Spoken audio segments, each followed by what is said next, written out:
बिस्मिल्लाहिर्रहमानिर्रहीम। अस्सलामु अलैकुम वरहमतुल्लाहि वबरकातुहू।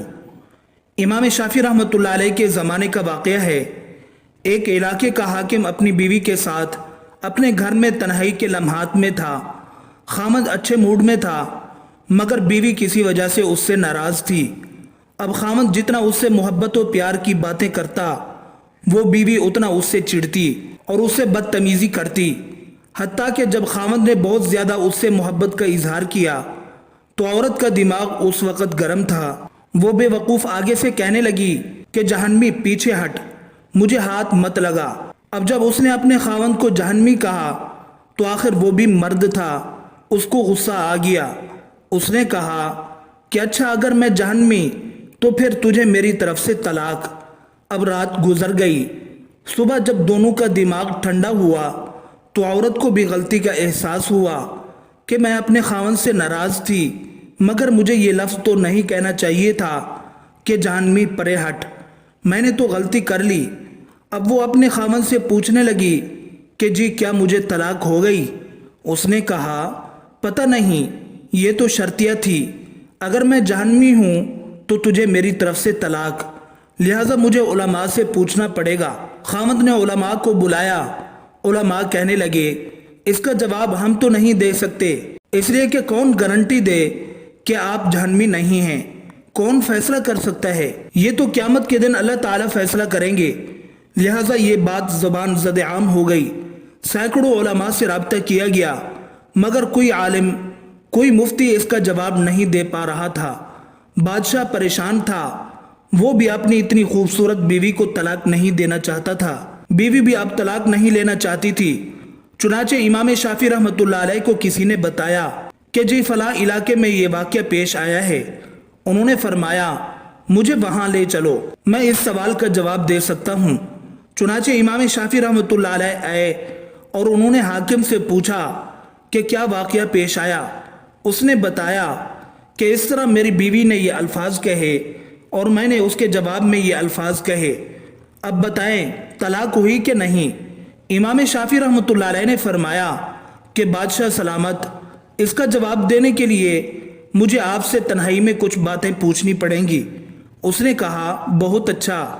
चुनाचे इमाम शाफी रहमतुल्लाह अलैह ने उससे कहा बादशाह सलामत, मुझे ज़िंदगी का कोई ऐसा वाक़या बताइए कि जिसमें आप गुनाह करने का मौका रखते हों, गुनाह करना आपके लिए आसान हो, मगर अल्लाह रब्बुल इज़्ज़त के डर की वजह से आपने अपने आप को बचाया हो। कोई वाक़या ऐसा सुनाएं। बादशाह सोचता रहा, कहने लगा हाँ, एक दफ़ा मेरी ज़िंदगी में ये वाक़या पेश आया। कैसे पेश आया? कहने लगा एक दफ़ा जल्दी में अपने दफ्तर के काम से फारिग होकर अपने बेडरूम में चला गया। जैसे ही मैं दाखिल हुआ, मैंने देखा कि महल में काम करने वाली लड़की मेरे कमरे की चीज़ों को संवार रही थी, बिस्तर को ठीक कर रही थी। जब मेरी उसके चेहरे पर नज़र पड़ी तो लड़की हुस्न जमाल में बहुत प्यारी थी।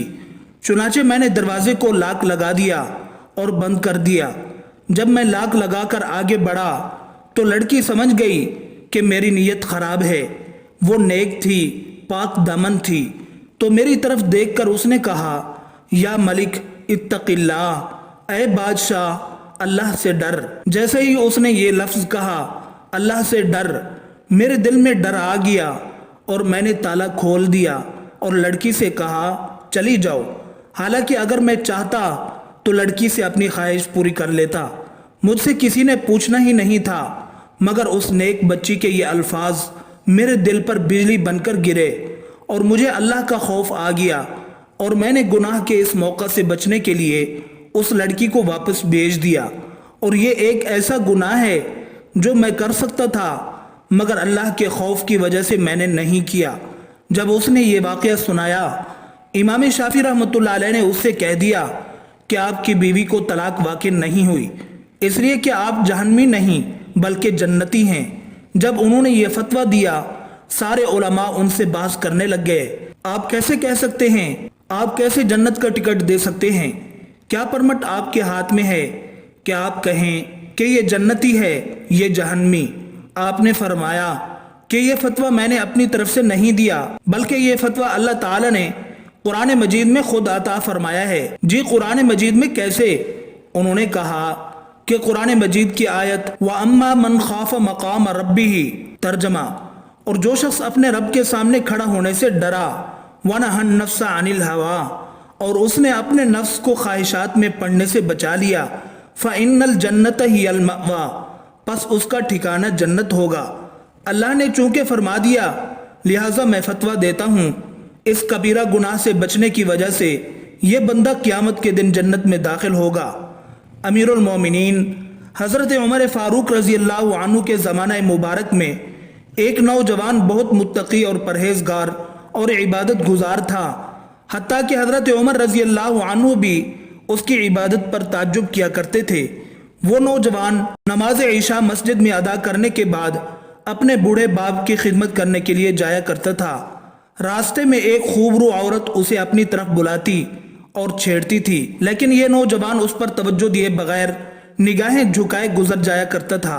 آخر کار ایک دن وہ نوجوان شیطان کے ورغلانے اور اس عورت کی دعوت پر برائی کے ارادے سے اس کی جانب بڑھا، لیکن جب دروازے پر پہنچا تو اسے اللہ تعالیٰ کا یہی فرمان عالی شان یاد آ گیا، ان الذین اتقوا اذا مسهم طائف من الشیطان تذکروا فاذا هم مبصرون ترجمہ، بے شک جب شیطان کی طرف سے پرہیزگاروں کو کوئی خیال آتا ہے تو وہ فوراً حکم خدا یاد کرتے ہیں، پھر اسی وقت ان کی آنکھیں کھل جاتی ہیں۔ اس آیت مبارکہ کی یاد آتے ہی اس کے دل پر اللہ تعالیٰ کا خوف اس قدر غالب ہوا کہ وہ بے ہوش ہو کر زمین پر گر گیا۔ جب یہ بہت دیر تک گھر نہ پہنچا تو اس کا بوڑھا باپ اسے تلاش کرتا ہوا وہاں پہنچا اور لوگوں کی مدد سے اسے اٹھوا کر گھر لے آیا۔ ہوش آنے پر باپ نے تمام واقعہ دریافت کیا۔ نوجوان نے پورا واقعہ بیان کر کے جب اس آیت پاک کا ذکر کیا تو ایک مرتبہ پھر اس پر اللہ تعالیٰ کا شدید خوف غالب ہوا۔ اس نے ایک زوردار چیخ ماری اور اس کا دم نکل گیا۔ راتوں رات ہی اس کے غسل، کفن اور دفن کا انتظام کر دیا گیا۔ صبح جب یہ واقعہ حضرت عمر رضی اللہ عنہ کی خدمت میں پیش کیا گیا تو آپ اس کے باپ کے پاس تعزیت کے لیے تشریف لے گئے اور اس سے فرمایا کہ آپ نے ہمیں اطلاع کیوں نہیں دی تاکہ ہم بھی جنازے میں شریک ہو جاتے۔ اس نے عرض کی، امیر المومنین، اس کا انتقال رات میں ہوا تھا اور آپ کے آرام کا خیال کرتے ہوئے بتانا مناسب معلوم نہ ہوا۔ آپ نے فرمایا کہ مجھے اس کی قبر پر لے چلو۔ وہاں پہنچ کر آپ نے یہ آیت مبارکہ پڑھی، وَلِمَنْ خَافَ مَقَامَ رَبِّهِ جَنَّتَانِ ترجمہ، اور جو اپنے رب کے حضور کھڑے ہونے سے ڈرے اس کے لیے 2 جنتیں ہیں۔ تو قبر میں سے اس نوجوان نے جواب دیتے ہوئے کہا، یا امیر المومنین، بے شک میرے رب نے مجھے 2 جنتیں عطا فرمائی ہیں۔ اللہ تعالی ہم سب کو ان باتوں پر عمل کرنے اور اپنی آخرت سنوارنے کی توفیق عطا فرمائے، آمین ثم آمین۔